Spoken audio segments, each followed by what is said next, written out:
বামেন বামেন।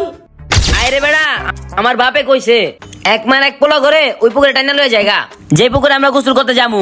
ফারুক ভাই আপনার পোলা তুই পুকুরে গোসল করতে গিয়ে পানিতে তলাই গেছে, এখন তো কেউ খুঁজে পেতেছে না ভাই। কি বাবা শোনো, আমাদের পাশে ওই যে পুষ্কুনিটা, ওই পুকুরে ভুলো নামবা না। ওইটাতে প্রতি বছর একটা না একটা বাচ্চা হারাই।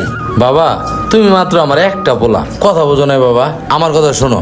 কারো বুদ্ধিতে ওই পুকুরে যাইবা না, ওইটা কিন্তু বাবা একদম ভালো না। আলা না করে তোমার যদি আমি হারাই ফেলাই, আমি কারো বাঁচবো কও? তুমি বাবার সেটা মাথায় রেখো, পুকুর কিন্তু যাও না, ঠিক আছে?